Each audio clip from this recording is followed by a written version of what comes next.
velho cântico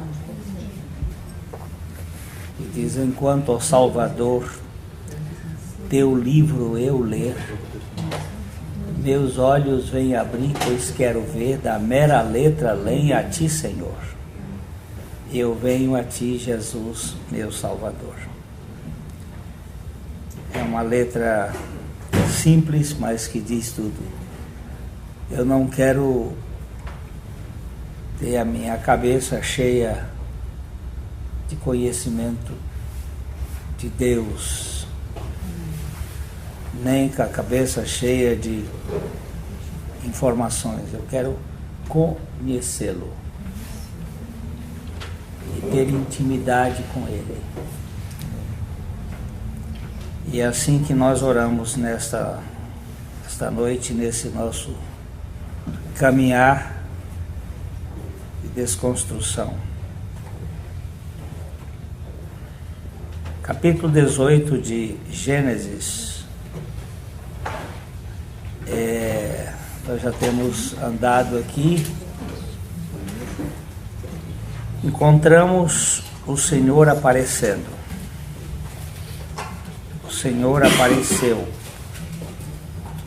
apareceu a Abraão.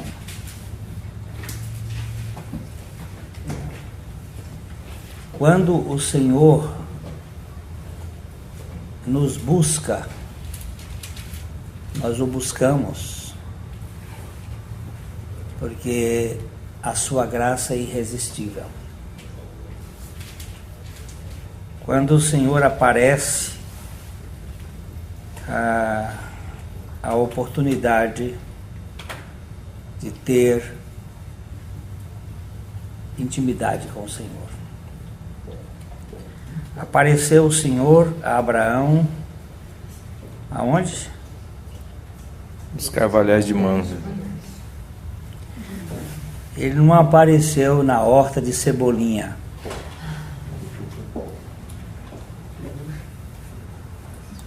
É muito interessante isso aqui. Ele não apareceu lá no fundo do quintal, ele apareceu nos carvalhais. E há uma diferença na vida cristã. A vida cristã não é pé de alface. Ela não é um negócio que nasce aqui e daqui 5 semanas, 6 semanas nós estamos usufruindo dele. Nós somos chamados de carvalhos de justiça, plantados pelo Senhor.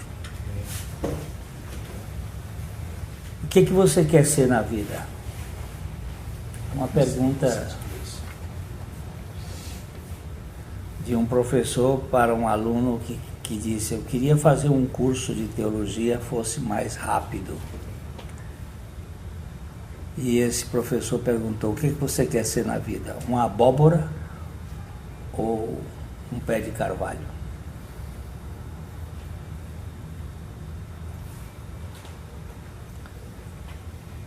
Em 6 meses o pé de abóbora está dando, mas o carvalho leva tempo. E a vida com Deus não é uma vida de imediatismo. Nós criamos um evangelismo, por exemplo,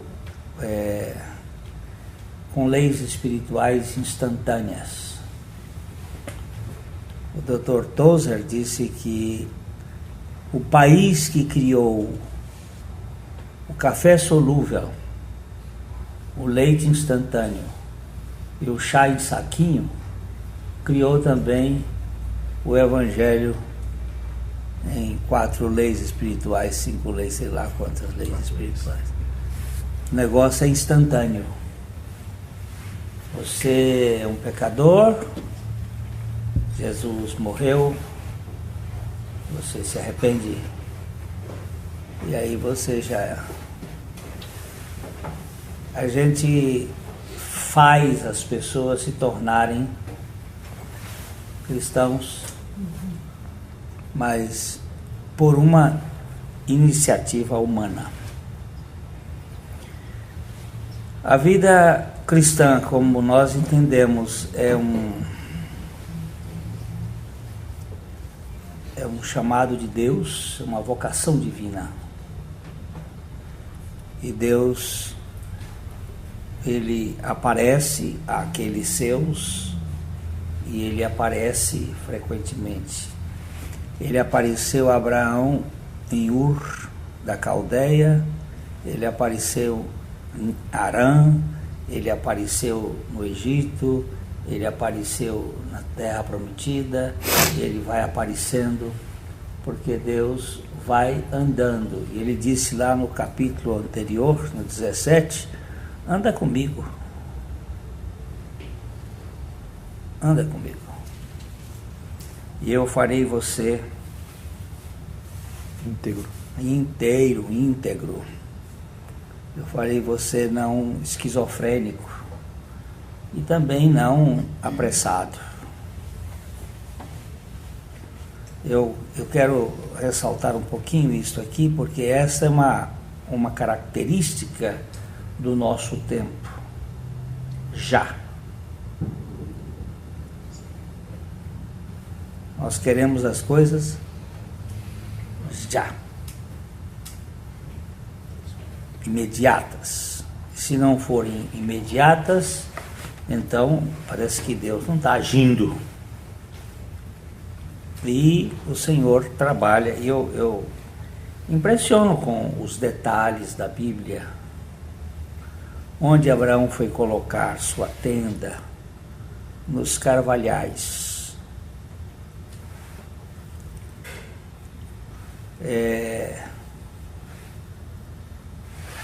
A gente sabe, né, da importância do carvalho para o vinho, para o azeite, para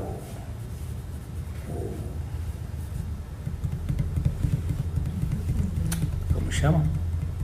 Para o uísque. Você colocar barricas de vinho, barricas de carvalho para colocar o vinho, o uísque, para dar gosto, sabor. E o carvalho é uma planta que só cresce 2 meses por ano.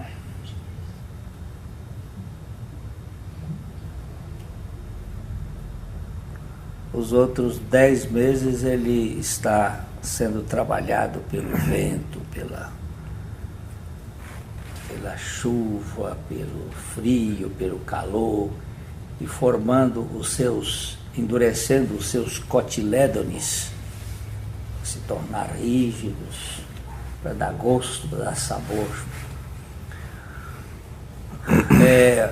Barrica de carvalho canadense, o americano, e barrica de carvalho francês tem uma diferença de dobro do custo, porque o carvalho americano ele é mais fácil de...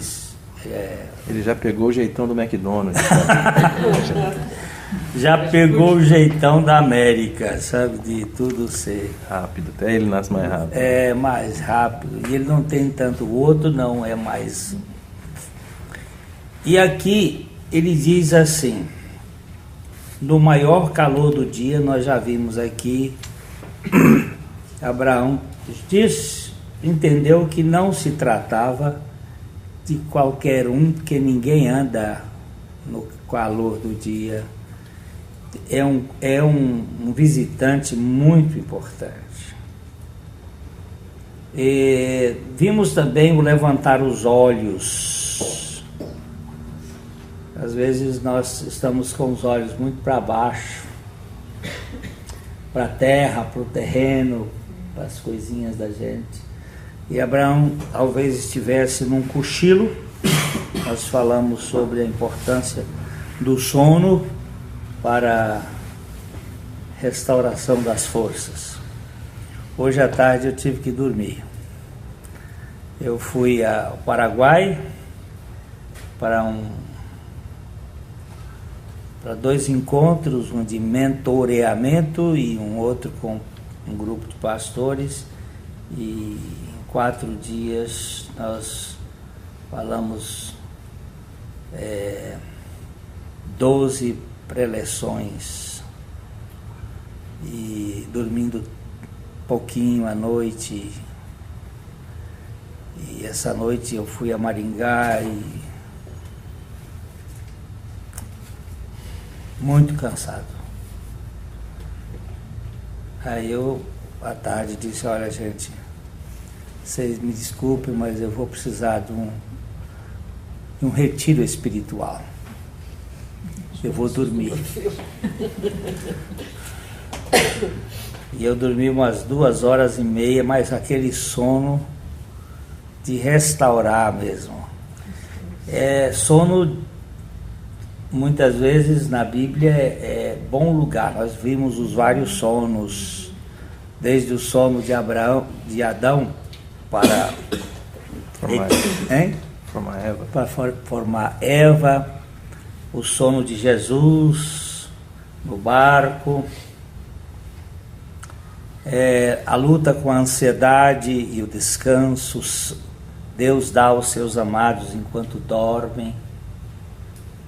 Nós precisamos lançar a nossa ansiedade sobre o Senhor, porque Ele tem cuidado de nós. Eu estava agora aqui, sacudindo a minha perna, e eu estou tratando do meu síndrome da perna inquieta. E isso é ansiedade. Isso é ansiedade. Só colocar um peso bem grande. Aí demora mais, mas sacode. E eu estou aprendendo a lançar sobre o Senhor, né? A ansiedade. A perna mexeu aqui. Pai, eu nem sempre estou ciente da minha ansiedade. Consciente. Né? E levantando os olhos, correu e vendo-os, correu da porta da tenda ao encontro e prostrou-se em terra. Nós fizemos uma divisão do texto, assim. Primeiro, Abraão estava repousando, descansando, no calor do dia. Segundo, ele esteve adorando, tendo comunhão na intimidade com Deus. Depois ele esteve ouvindo do Senhor, porque o Senhor tem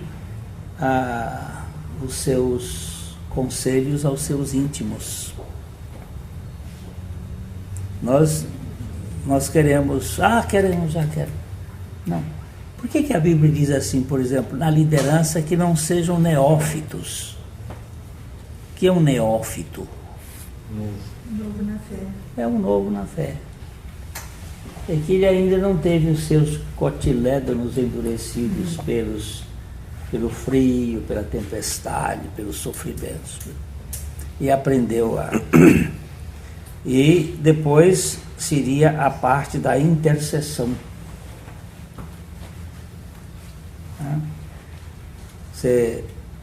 A vida cristã começa como?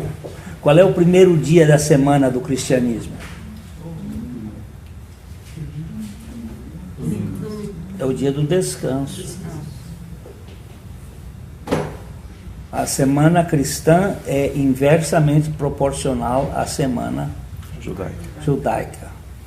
A semana judaica, 6 dias trabalharás e no 7º descansarás. A cristã descansa para depois você trabalhar. O cristianismo você aposenta para depois você fazer a obra. Começa com a aposentadoria, começa com descanso, começa com o alívio do peso. Tire esses fardos aí que já estão pesando. E O único sinal que Jesus deu para a geração perversa e adúltera foi o sinal do profeta Jonas. E o sinal do profeta Jonas tem alguns tipos interessantes. Ele dorme de fuga, mas quando ele é encontrado, eles começam jogando fora a bagagem, os pesos das coisas. Mas não era o peso da bagagem que estava fazendo o navio afundear, era o peso da estupidez do profeta. Então joga ele fora, que jogando ele fora a água tranquiliza-se. Então nós precisamos ser jogados fora. Não é só a bacia, não, é a criança também. Joga fora a gente e nós vamos encontrar descanso. Então Abraão esteve ali naquele momento descansando. Quando ele levantou os olhos, ele, vendo a porta, correu, prostrou-se em terra. Temos visto aqui várias vezes sobre adoração. Adoração é o quanto nós mais nos curvamos diante da soberania de Deus e nos prostramos diante do lugar de onde nós viemos. Nós viemos de onde? Do pó. O verdadeiro adorador não é aquele que ergue as suas mãos mais altas, mas é aquele que se curva diante daquele que é o Altíssimo e se prostra, reconhecendo que é pó. Você é pó, eu sou pó. E aqui nós ficamos, Senhor.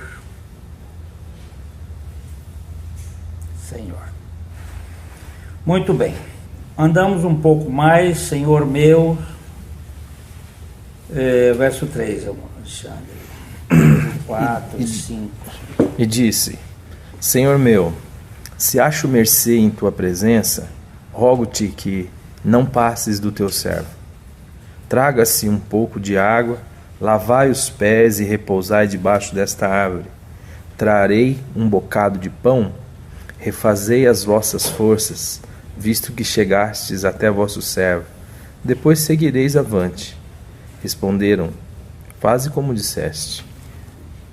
Isso aqui para mim é muito interessante. Eu estava olhando aqui essa expressão, que na verdade essa expressão não deveria ser se acho mercê, mas desde que fui achado por tua graça, desde que a tua graça me achou, desde que a presença veio até mim, é porque o Senhor me achou.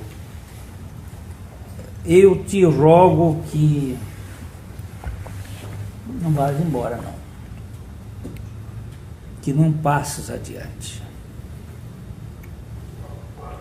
Aqui há uma legítima consciência de Abraão que ele precisa da presença e da intimidade do Senhor.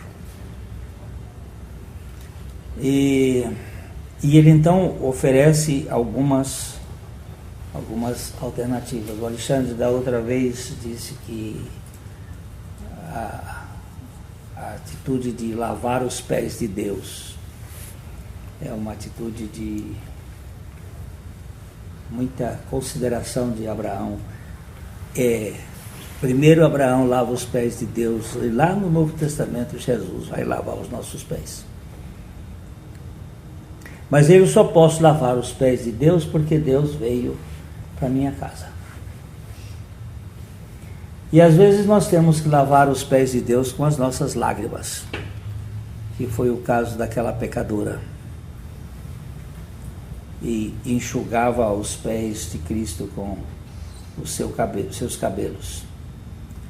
E lavai os pés, repousai debaixo desta árvore. Deixa nós nós do século XXI, nós da tecnologia, do Wi-Fi, de todas estas coisas, não temos tido tempo para estar com o Senhor. Hoje à tarde, depois que eu acordei, eu fui ler um pouco Macintosh, dentro desse contexto do texto aqui, e ele estava se referindo da agitação que a gente tem aí. Macintosh é de 1800. Ele nem conheceu a agitação, né? Ele nem conheceu a agitação. Nem ouviu falar do que é agitação. Mas ele falando que naquele tempo já estavam as pessoas muito agitadas. E é televisão. Agora todo mundo está... ver jogo, ver notícia. Hoje eu recebi uma sobrinha, desses de família, um WhatsApp, e ela dizendo assim: eu vou torcer pela Croácia, porque os homens da Croácia são lindos. Aí um disse assim: no Brasil só salva o Fred. O resto, vão ter as discussões e fica se envolvendo com, eu chamo de nonices. E a troca de figurinha que parou no Mercadão aí, sábado, domingo, chegava lá perto. Trocando figurinha, né? Isso desde 1950 para cá. E continua trocando figurinha dos ídolos, a idolatria dos homens. Mas detalhe, ele não era criança não. Não, é marmanjo. Porque, como disse o Ivan Capelato... A infância está... o Ivan Capelato disse que na década de 60, a adolescência terminava nos teen age, 19 anos. Depois, na década de 70, ele foi para 25 anos. Na década de 80, 35. Na década de 90, 45. 2000, 55. E agora, alguns saem da adolescência. Alguns, poucos. Você está vendo velho aí, velho de 69 anos de idade, como eu, querendo ser adolescente. Se eu chegar na adolescência, só se for umas cagadas, Mas fazendo coleçõezinhas, né? E repousai debaixo desta árvore. Eu quero que o senhor fique aqui comigo. Eu tenho aqui um bocado de pão. E refaçam as forças. Engraçado. Como nós podemos refazer as forças de Deus se ele não perde energia? Porque Isaías 40 diz que ele não se cansa, não se fatiga. Ele é que dá força ao cansado. Mas essa intimidade nossa com Deus, isso é um negócio bom. Senhor, eu quero ficar contigo. Lá dentro do avião, que voo bom, de Assunção para Ciudad del Este. Nós pegamos um mini tornado. Não era coisa assim de assustar não, mas o aviãozinho, né? Muita piedade, a gente olhava nas pessoas ali piedosas, orando, cada um com seus terços, seus segundos. Eles rezando, outros nessas horas de aperto é fácil a gente ter que clamar pelo Senhor. Um casal que estava sentado, que eu sempre procuro ficar no corredor.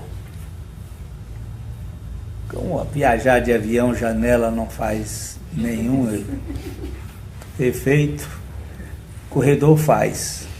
O braço daqui fica solto. E depois não, se você precisa ir ao banheiro, não tem que pedir licença a tanta gente, né? Você sai mais à vontade. Eu sempre procuro ficar ali no corredor. E o casal estava lá, mas este casalzinho vinha bem pálido, né? E rezando e clamando, porque o voo foi bem turbulento. 10 minutinhos de voo agradável e uns 40 minutos bem supapados. Com emoção. Bastante emoção. Essas horas, normalmente a gente tem tempo. Senhor, também não podia sair, está com um cinto amarrado na cintura. 40 minutos de comunhão bem intensa. Eu não gostaria de ser nesse nível. Não, eu tenho 20 minutos aqui absolutamente livre, e eu não quero fazer nada, eu quero fazer tudo.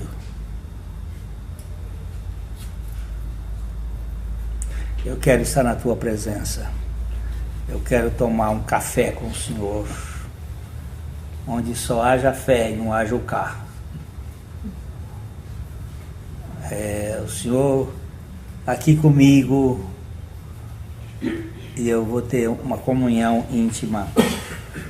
Abraão disse: trazei um bocado de pão, refazei as vossas forças, visto que chegaste até o vosso servo.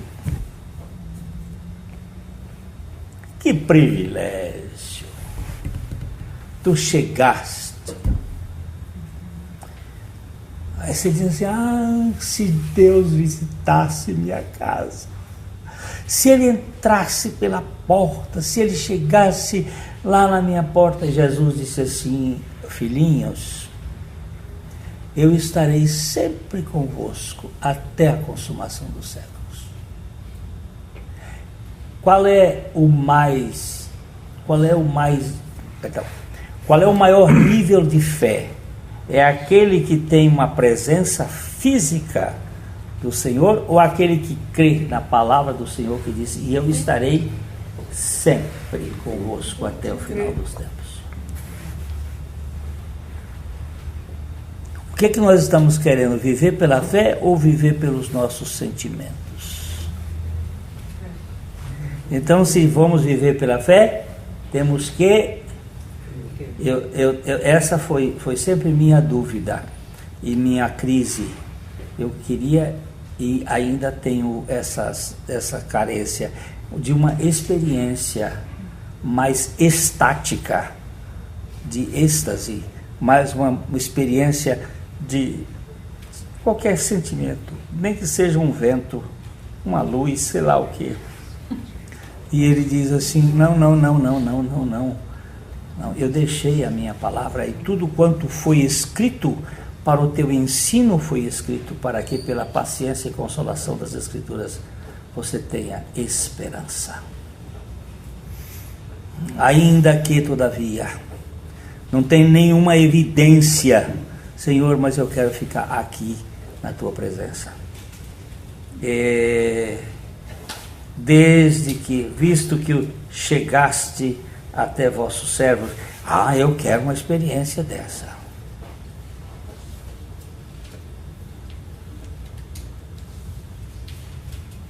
A menina disse assim para o pastor: pastor, eu tive uma revelação, eu vi Jesus no céu, na nuvem.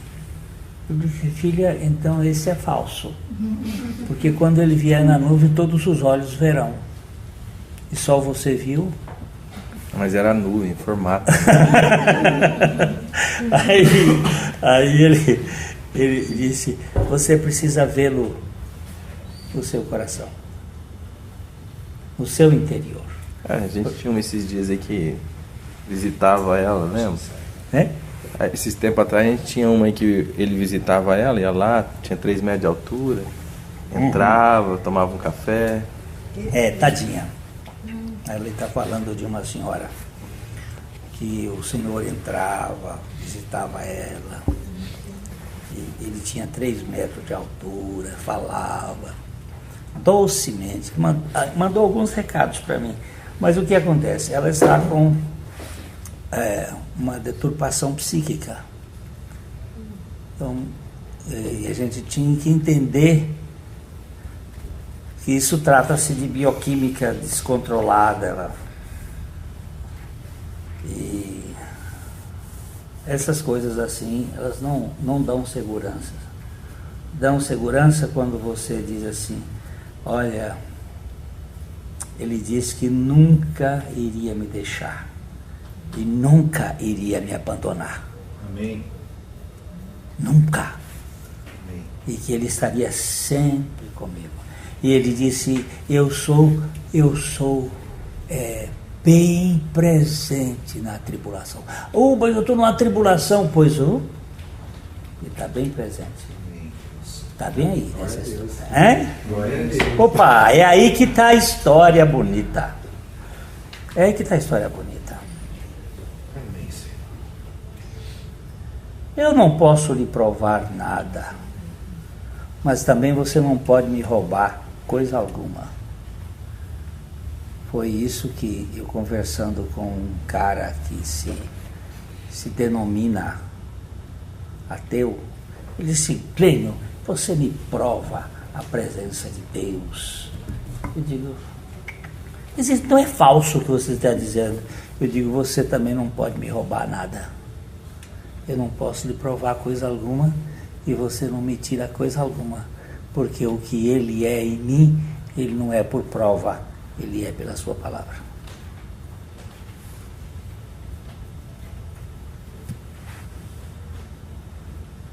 E eu não saio desse carreiro aí, não é porque eu não queira sair, não. É porque ele não deixa.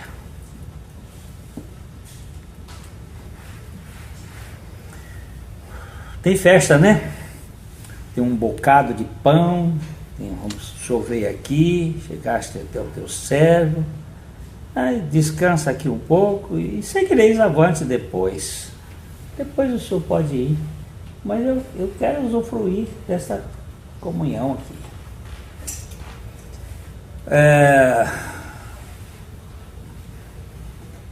Dr. Wiersbe diz assim, né, no comentário que ele faz, esta comunhão tem que ser diária. Não numa formalidade, mas numa consciência de que Ele está presente. E não necessariamente num determinado momento, mas numa respiração de oração. Orai sem cessar. O que é orar sem cessar? É o que eu faço com respiração. Quantas inspirações e expirações você faz por minuto? 70 e poucos. Não, é o coração. É o coração. É uma média de 17.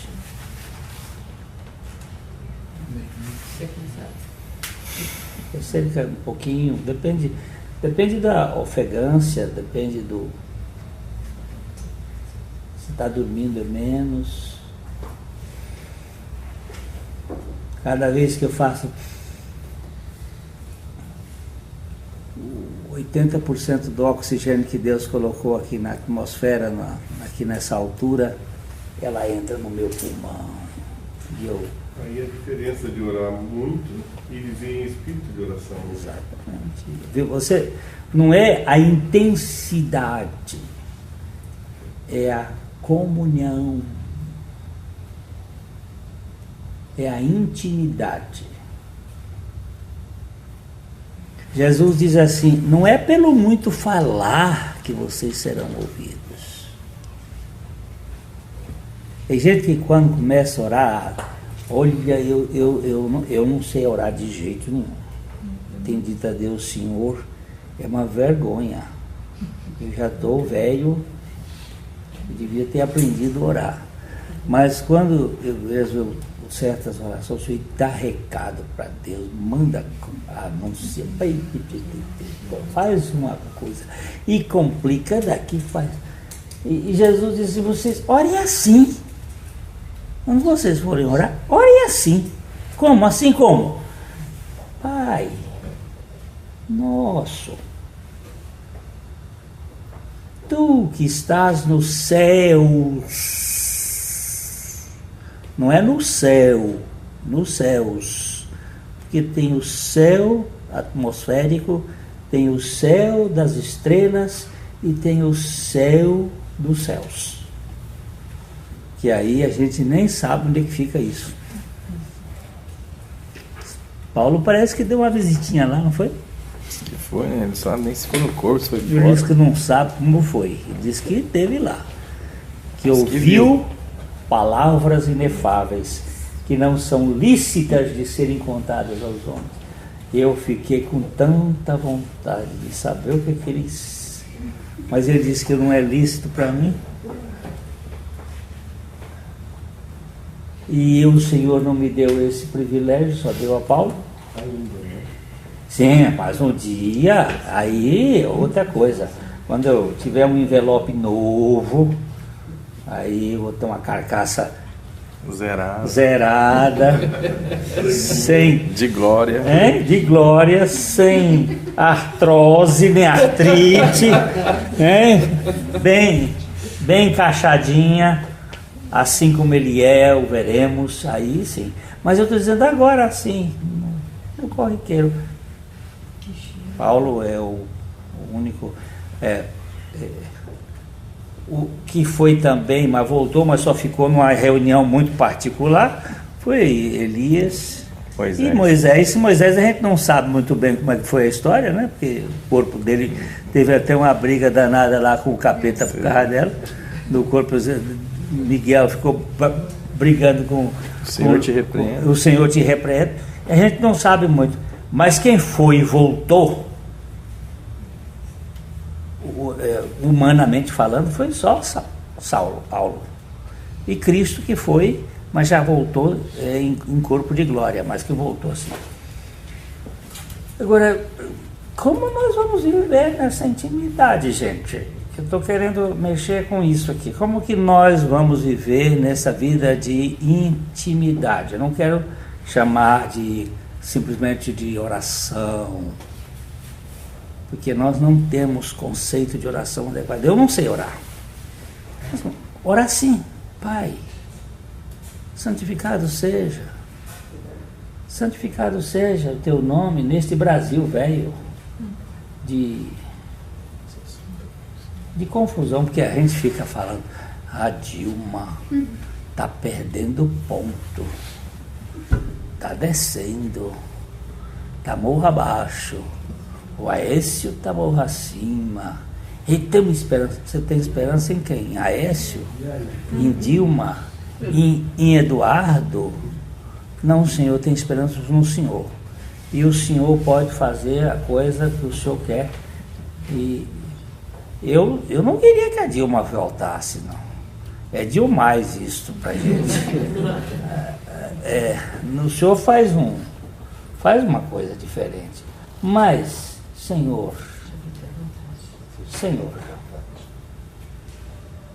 eu quero a Ti. Eu te rogo que o Senhor santifique o Teu nome aqui nesse Brasil, velho. Que o Senhor venha ao Teu reino aqui nesse negócio. Aí eu saio do Brasil, vou lá para dentro de casa. Santifica o Teu nome aqui em casa. Eu estou gastando tanto dinheiro com um vazamento lá em casa que não acha esse vazamento. Então, como é que eu vou fazer para achar esse vazamento? Já levei não sei quantos homens lá para... Já puseram estetoscópio de água, já fizeram e não acham.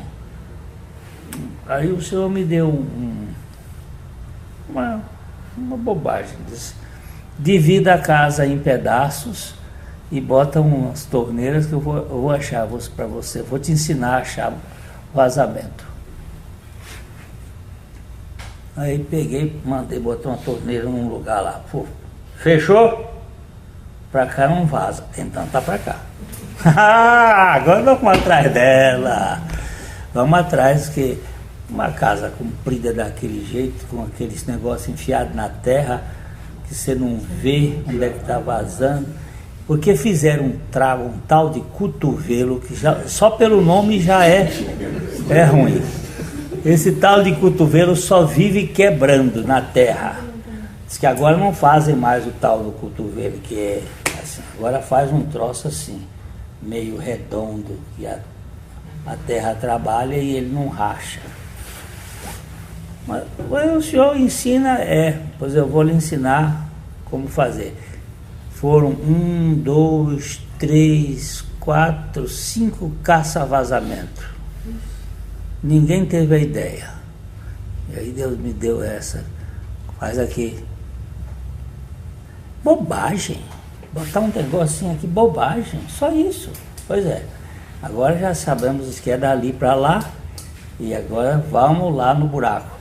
E a moça que trabalha lá em casa, ela é viva, que ela já está lá com os pauzinhos enfiando no ferrinho. Pastor, já achei aqui um lugar que está molhado. Eu digo, Luísa, você vai ser remunerada dignamente por causa dessa sua sabedoria. Espera aí, o que você está querendo dizer? Eu estou querendo dizer que na intimidade com o Senhor, Ele vai nos ensinar bobagens. O que é isso aqui?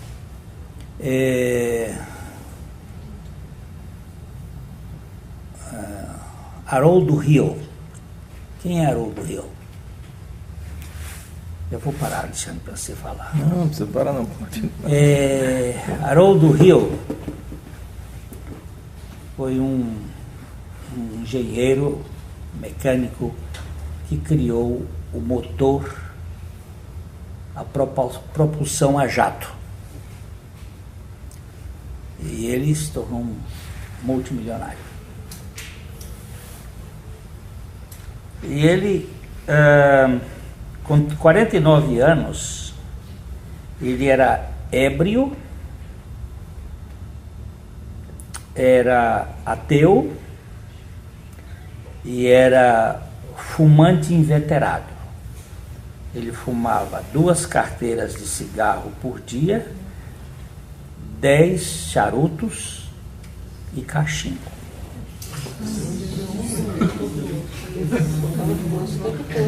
Só estão dormindo. Você imagina fumar um charuto, o tempo que gasta para fumar um charuto. 10. E cachimbo você tem que ir gastando, vai botando. Quando não estava fazendo nada, foi um cachimbo. É o tempo todo. Ele dizia, eu apagava um cigarro com outro.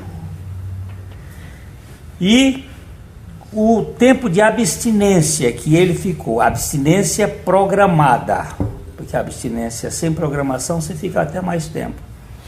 5 minutos. Mais do que isso ele não aguentava, tinha que tomar um gole. E o Ed pregou Jesus para ele.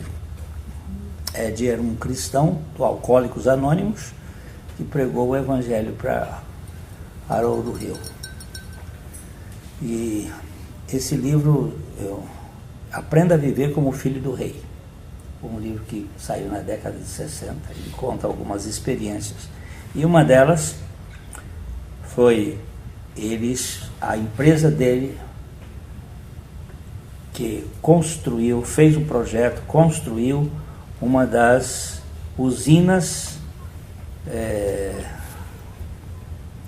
de energia nuclear dos Estados Unidos. E no dia que foi para funcionar a usina, fizeram todos os testes, quando empurraram o negócio lá, não funcionou. Aí foi a engenheirada toda e tornaram fazer todos os cálculos. Não funcionou. Aí ele é chamado lá da central para vir lá para... Aí ele chegou e era aquele mundo de engenheiros e documentos e computação naquele tempo era muito mais elementar do que hoje, mas havia computadores.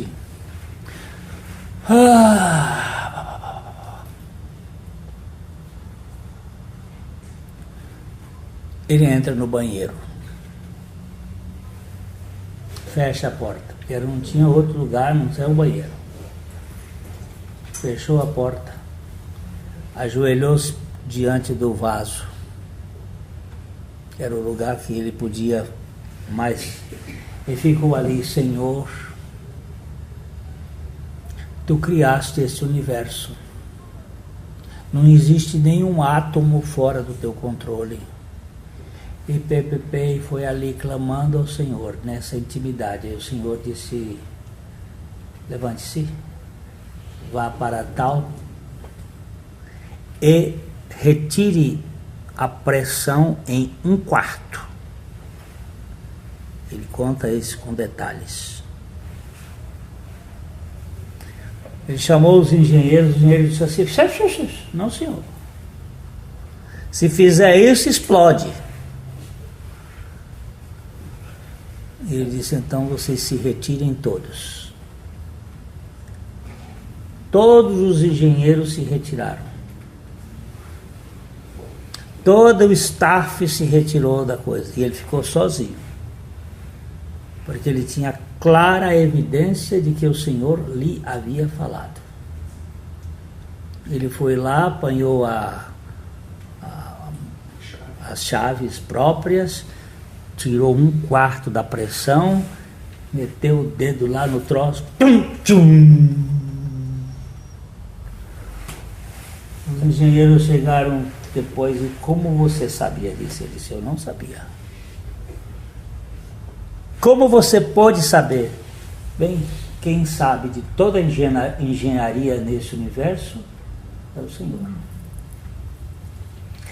Quem sabe como criar filho é o Senhor.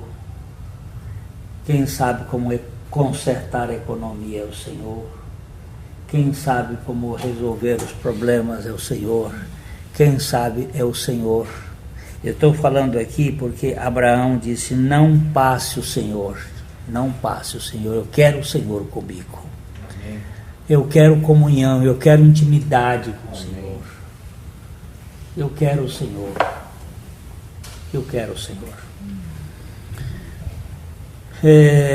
Eu estou vendo a evolução do meu filho na intimidade que ele está aprendendo. Meu filho sempre foi muito racional, ele está aprendendo a andar com o Senhor. Na sua lógica, ele às vezes se debate, às vezes ele vai 3 passos para frente e vem 2 para trás, não tem problema, não tem problema. Deus não irá cobrar os 2 que ele veio para trás, ele vai esperar que ele se apoie e caminhe mais outros 3 para frente, daqui a pouco está mais... Eu não estou aí, eu falhei. Ótimo, ótimo. Muito bom por ter falhado. Não chore suas pitangas. Pode continuar, porque o lugar que não vai ter lágrimas é no céu. Aqui na terra ainda vai ter bastante. Mas vai com confiança. Vai, meu neném. Semana passada eu falei sozinho, essa semana o senhor fala assim. O bicho tá me cobrando caro, viu? Tô nada. Nas outras vezes que eu tenho ficado sozinho, eu nunca cobrei, né? Você vê, eu nunca cobrei, não tô cobrando não. Mas o assunto tá legal, continua. Eu acho que o mais o Senhor quer da gente é que a gente coloca as nossas tendas dos carvalhais, né? Ele quer esse tempo mesmo. Eu acho só um parênteses aí, quando ele fala assim: eu trarei um bocado de pão para que possais fazer as forças, as vossas forças, né? meio que dizendo, o Senhor não desiste de mim. Cara, não desistir de mim. Vai ser muito consumido nessa energia comigo aqui, mas eu vou fazer aqui uma... Vocês já viram, como é que chama aquele filme que os demônios, os fantasmas se alimentam do medo das crianças? Monstros S.A. Monstros S.A., né? Eles se alimentam do terror, do pavor das crianças. E nós nos alimentamos de Cristo, comemos a sua carne e bebemos o seu sangue. E Ele, sem perder energia nenhum, tem prazer em se alimentar conosco.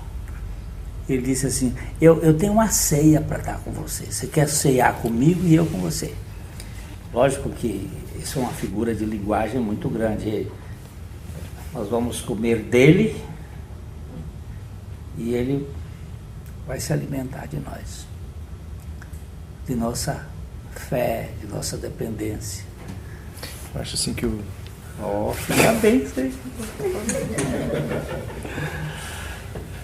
Assim, eu tô viajando aqui, né, quando você está falando aí, e eu estava lendo Greidanos, e ele... Esse é um texto que fala muito mais de Deus do que de qualquer outra coisa, né? E fala do quanto a nossa inquietação, a nossa presunção, essa busca que a gente tem por independência, pela rapidez das coisas, pela urgência de tudo, pelo medo que nós temos do amanhã, fala muito da nossa falta de conhecimento do Senhor mesmo, né? Porque você vê um Deus que vem em direção a Abraão no calor do dia, que se permite a intimidade do lava-pé, do comer junto. A religião sempre aponta o texto de uma forma a não apresentar o Cristo crucificado, mas ela apresenta sempre o homem melhorado. Então Abraão às vezes serve de exemplo do que ele fez, do que ele deixou de fazer, de como ele agiu, como não agiu, e a gente esquece de ver a beleza de um Deus que só quer comunhão porque já resolveu tudo, que tem prazer nesse relacionamento, que quando vai fazer o que tem para fazer, fala, será que eu vou ocultar isso dele? Não, já comi, já... Eu estava ouvindo aqui o Glênio falar sobre essa questão de intimidade, e eu fiquei exposto diante da palavra, né? Eu me preocupo com muitas coisas, eu me agito com muitas coisas. Eu gostaria de ter essa intimidade também com o Senhor. E o Senhor quer. E o Senhor quer, né? O Senhor... eu tô travando alguma coisa aí, eu não sei o que é, e é muito lixo na cabeça, é muito religião no coração, mas Ele não vai passar de nós, né? Ele vai nos pegar e vai nos levar. Ele cuida de detalhes. Cuida de detalhes. Mas o detalhe, a intimidade está com quem anda, você só tem intimidade com quem você anda muito. Então você não conhece a pessoa. Você não conhece o detalhe, você não sabe quem é, o que gosta, o que não gosta, para onde vai, o que quer. As coisas íntimas, as coisas... Mas às vezes a gente está andando junto, Fer, mas sabe aquela história de Marta e Maria? Né? A gente está desfrutando do mesmo ambiente, está ali no processo da comunhão, preparando as coisas, mas às vezes as coisas, as agitações, os porfazeres vão tomando mais o lugar da comunhão, pelo menos em mim. Em mim também. Né? Então, em vez de eu me aquietar e debruçar nos pés dele ali, como o Glenn estava falando, na adoração, né, de Abraão, ficar, Senhor, sabe? Maria escolheu a melhor parte, isso não lhe será tirado.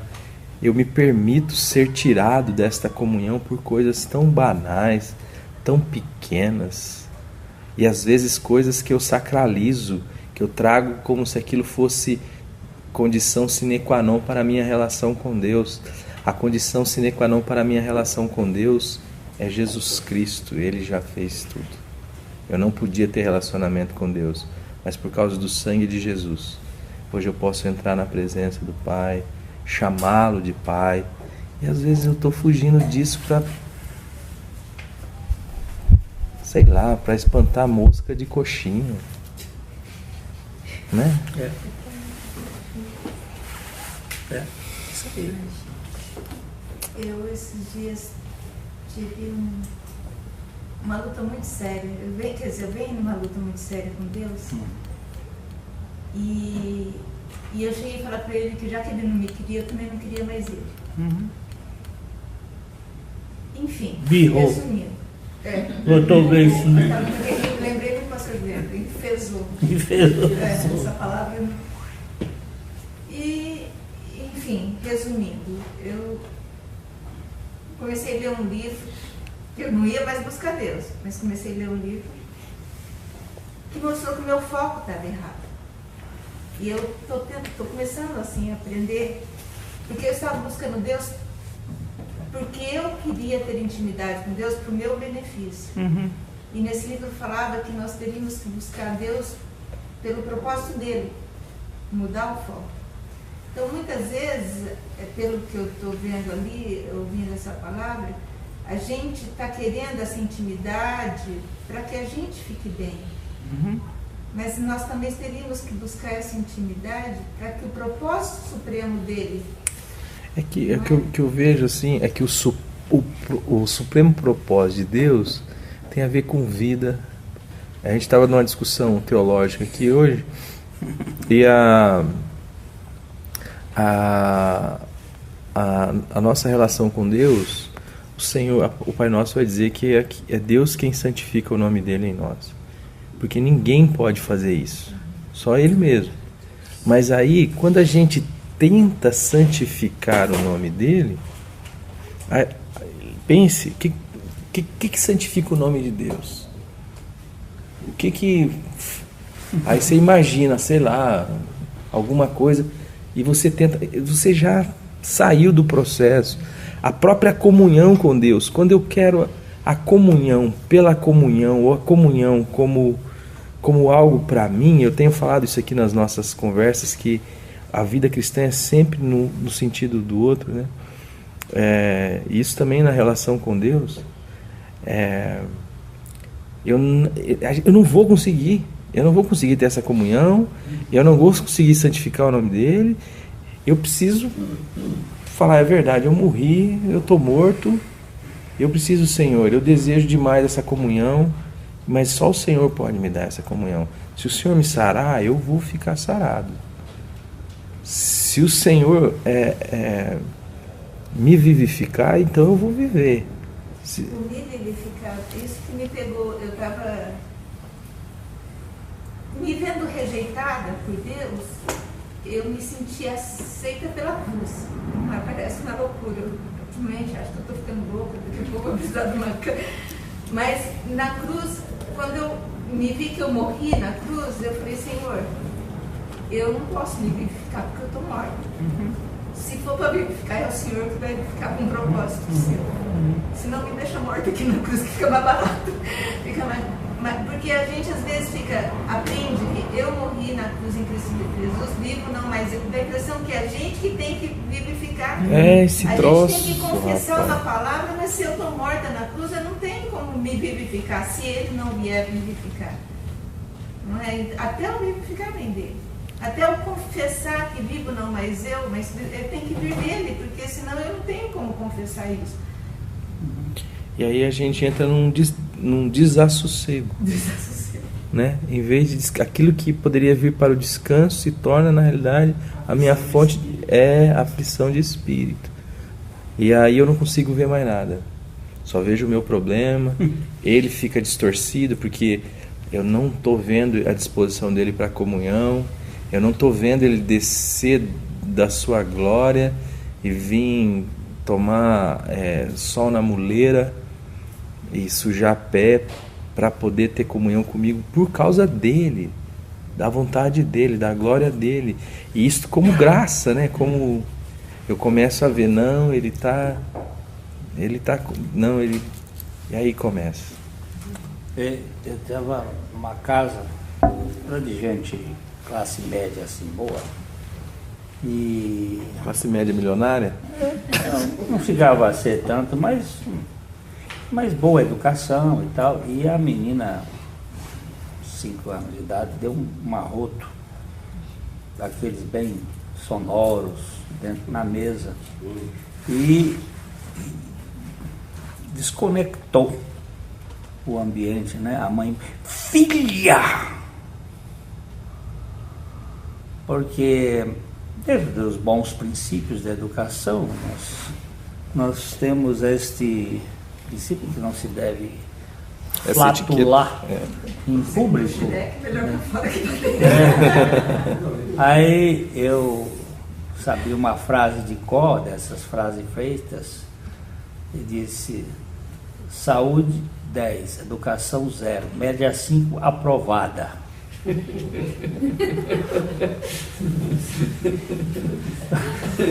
Primeiro, saúde 10, e arroto é coisa de saúde.